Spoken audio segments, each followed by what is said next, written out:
Wow, wow, wow. Dominic Cummings has opened fire on his old boss, Boris Johnson. I will never, and nor should you ever, complain about psychotic exes doing weird behaviour in revenge ever again. And that goes for you too, Helen. You posted a dog shit through my letterbox. I got a restraining order against you. I shouldn't have. Dominic Cummings, what can we say? I mean, Gollum was always torn between his lust for the ring and his desire to be free from its power. Please, let me serve you, master. But today he's more like Dobby, admitting everything he did wrong. Dobby did bad. Dobby helped murder 120,000 people, Boris Potter. Naughty Dobby killed everyone's grandparents. Bad Dobby, forgive Dobby, please, Boris Potter. Unbelievable. And before all the Terrys, Garys and Daves, you fucking leave Boris alone. He's furloughed, he's done the vaccination. You leave him alone. Just because someone has done good, vaccination, yes, smashed it, best in the world. Furlough scheme, yes, saved a lot of my mates' jobs, tick. Just because someone has done good does not give them licence to be let off with anything they've done that's horrific. Involuntary manslaughter by being a bellend, for example. I mean, nonsense. What about the vaccination? Okay, cool. Jimmy Savile ran marathons for charity. Let's let him off his nonsense, shall we? Good point, Russell. You're going to tell me that Jimmy Savile didn't raise lots of money. Therefore, ignore the nonsense. Bollocks.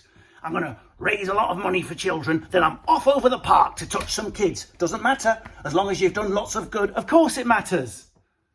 Ted Bundy was really good at watercolours. Let's let him off murdering women, shall we? I'm sorry. Yes, Boris smashed the vaccination. Yes, he smashed the furlough. Yes, he screwed up the whole crisis, leading to the unnecessary deaths of hundreds of thousands of people. And no, Keir Starmer isn't the solution. Anyone who's pro-Labour needs to sort their head out. If you're supporting that lump of spam with the Spandau ballet face, or the one that went before him, Wurzel Gummidge, rolled in pubes, Communist Corbyn, it's not about that. It's about a bellend who's in charge, who's completely screwed things up. Now, of course, Cummings could be lying. We have to consider that. And also, I'm from Essex, so ultimately he's a grass, and probably will end up in a Range Rover over Epping Forest for a little bit of a lesson. Do you know what I mean? That aside, we have to look at some of the things that have been said. Some of them are funny. So we know that Boris didn't even attend the Cobra meetings, unlike me at the boys at the weekend, went for an emergency Cobra summit. Boris said this: I will be injected live on TV with the virus by Chris Whitty. I'm up for it, just to prove that the virus is nonsense. Wow. I personally, you can slag him off, I would have watched that. Stephen Mulhern, the obvious host, welcome to In for a Penny, In for a Virus, where Boris will be injected live on TV, but what would you like put into him? For £500, Karen and Dave from Croydon, you can stick Ebola up his bumhole. But would you like to play for the main prize, Dave and Tracy from Aberdeen, where you can stick COVID-19 into his arm, delivered by today's celebrity injector, Chris Whitty? What the actual air? It's only 80-year-olds are going to die. Nice one, Boris. Yes, old people are essentially, this is what he said, only 80-year-olds will die, Dominic. Stop panicking. Because old people, particularly poor old people, not like my dad Stanley, who brings things to the world, but old peasants, old working class people from vulnerable communities, you've got to remember, they're only really a sort of sack of meat with organs working, like a sort of matrix pod of flesh with something plugged into the back of their head. That's basically what a care home is, pods of meat being fed. If we lose a few pods of meat, maybe we could recycle the meat, repackage it, put it into food banks and sell the dead old people that have passed away from COVID to the peasants to eat, thereby providing an eating solution. Leave the borders open. It's racist to close the borders. Open the borders, everyone comes in. Great strategy, Bellend. Great strategy.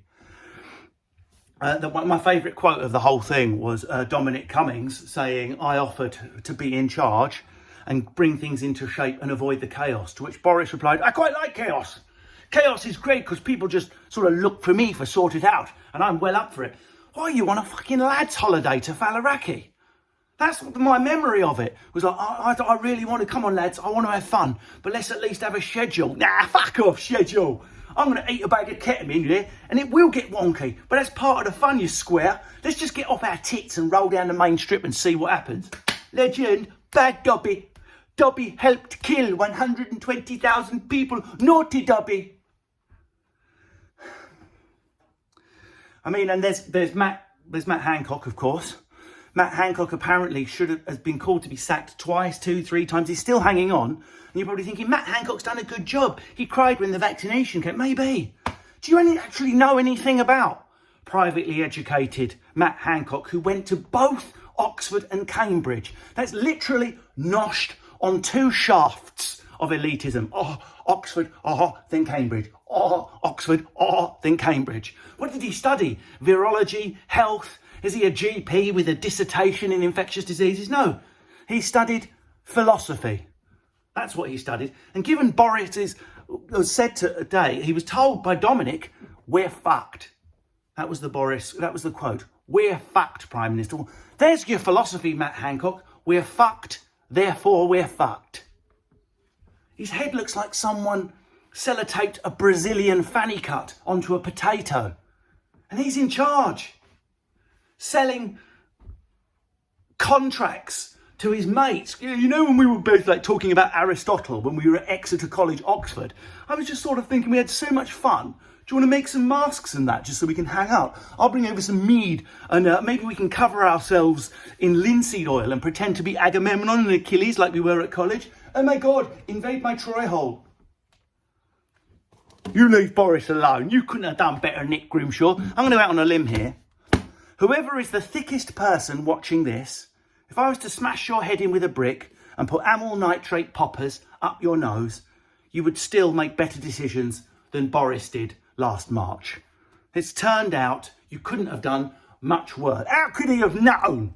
How could he have known? Well, someone ate a fucking bat sandwich in China and a virus started spreading in November. That was a bit of a hint when a pangolin marinara was served in Subway. Yeah, come off it. We had no warning in Europe, though, did we? We did. Il Contorio Alternati Italia, where people in January and February were saying to Cummings and his team, close your borders. Close your borders.